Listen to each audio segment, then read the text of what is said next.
Hello, my name is Ginette Vincendeau and I'm very pleased to introduce the film La Haine to you. When La Haine came out in France in May 1995, nobody could have predicted that this gritty black and white story of three suburban youth, made on a modest budget and directed by an unknown young director, Mathieu Kassovitz, would become one of the most famous French films of all times. La Haine was an instant critical and popular success, and it became what the French call a phénomène de société, a social phenomenon. It caused scandal in some quarters, in particular with the police, who objected to their representation in the film. But it impressed critics, journalists, audiences, as well as politicians. The reasons for the success and notoriety of La Haine in 1995 are the same that explain why we are still talking about it 25 years later, why it is celebrated at each anniversary, and why it has become so influential. While there have been films set in the poor suburbs before and since, La Haine stands out because of its brilliant combination of American-style action cinema, documentary aesthetics, with its beautiful black and white images and the insertion of newsreels, and its evident sympathy for the victims of social oppression.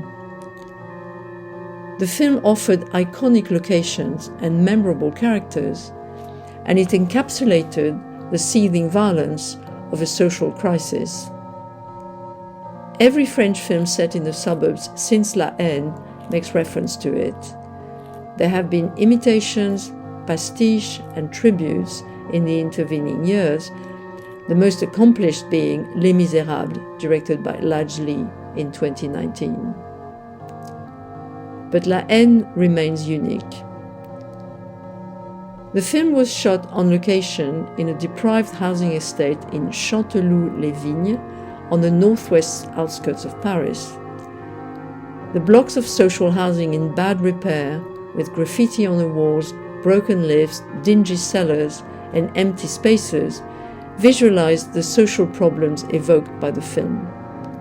Poverty, broken families, unemployment, and drugs are the most overt manifestations of a social fracture between mainstream France and those on the margins.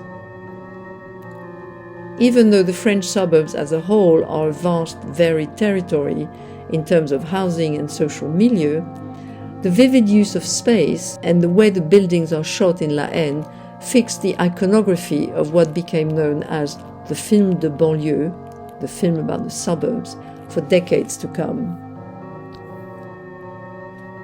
In this setting, La Haine tells the story of three semi-delinquent friends: Vince, played by Vincent Cassel, Saïd, played by Saïd Tagmaoui, and Hubert, played by Hubert Koundé. Vince is white and Jewish, Saïd is of North African origins, and Hubert is of West African descent.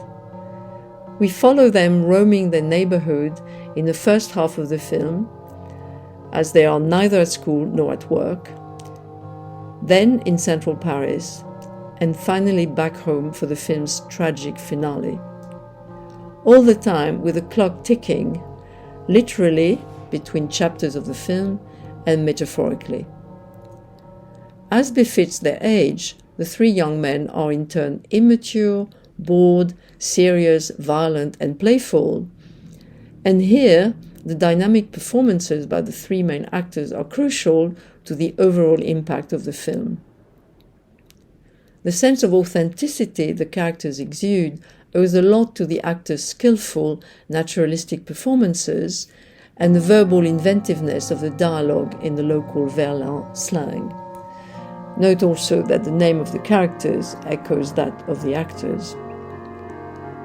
The mixed-race trio of La Haine has been much reproduced in other films de banlieue, including in its masculine bias, although more recent films de banlieue like Girlhood and Divine have centered on young women.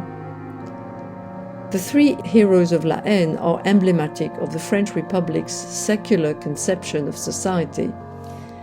Despite the trio's ethnic diversity, and the clear links with the French colonial past, La Haine shifts the emphasis away from racial conflict, even though it points out a few instances of racism. It presents us with the young male characters bonding against their common enemy, class domination and the violence of the police. Indeed, violent conflict with the police provides the narrative thread in La Haine, from the initial situation provoked by the police shooting one of the young men's friends, to several violent encounters both in the estate and in central Paris, and up to the explosive ending. La Haine opens with the archive images of various historic clashes between youth and the police before moving on to violence in the suburbs.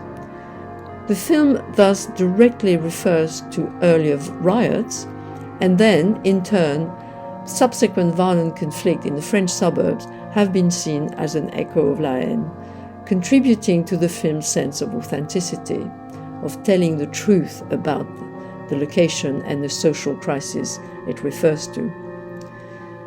Today, a film like Les Misérables continues this tradition, even though it tells the story from the point of view of the police. But like La Haine, it ends on a violent clash between policemen and the young generation, with this sympathy evidently on the side of the young characters. Does La Haine really tell us the truth about the Parisian banlieue? Yes and no, of course.